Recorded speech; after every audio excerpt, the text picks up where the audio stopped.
Nu vil jeg vise, hvordan man strikker metoden Magic Loop, som er en metode, man bruger til at strikke noget rundt, som er for småt til at nå rundt på en rundpind. Nu vil jeg lige vise, hvordan jeg gør. Jeg strikker altid på en 80 cm rundpind. I det her tilfælde har jeg taget en 60, fordi jeg har meget få masker på min pind, så de kan godt nå rundt på en 60. Jeg tager mine masker, som jeg har slået op fuldstændig almindeligt, og skubber tilbage på min wire. Og så skal jeg fordele dem sådan ligeligt, så jeg skal have 8 på hver side.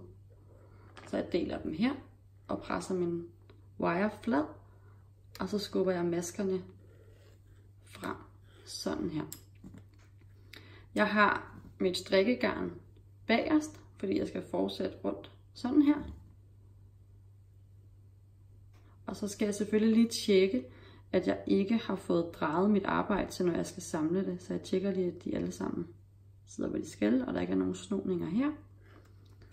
Og så tager jeg min forreste pind og skubber mit forreste arbejde frem på den.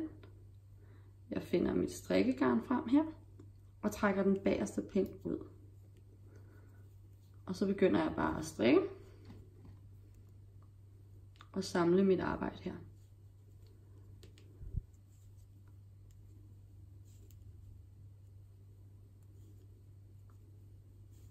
Og når jeg strikker den her pind, så har jeg strikket en halv omgang, fordi jeg har fordelt mine masker rundt på 2 pinde nu.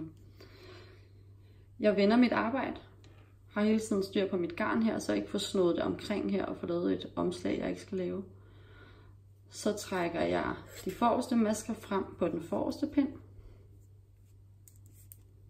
Sådan der. Tager fat i mit garn igen. Trækker den bagerste pind ud. Og strikker videre rundt. Og jeg strammer altid lige lidt på nummer 2 maske, så der ikke kommer sådan en overgang her, hvor mit arbejde er delt.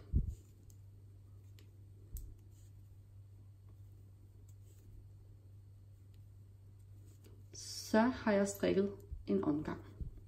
Og jeg kan se min omgangsstart ved, at det er der, hvor min garnende den hænger. Jeg vender mit arbejde. Trækker de forreste masker frem på den forreste pind.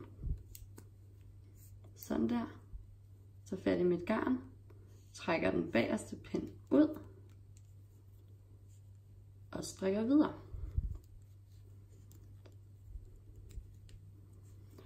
Og et lille tip herfra, det er, hvis du strikker med udskiftelige pinde, så prøv at lægge mærke til, når man strikker rundt her, så man strikker hele tiden med den samme pind, som er den pind, der bestemmer maskens størrelse.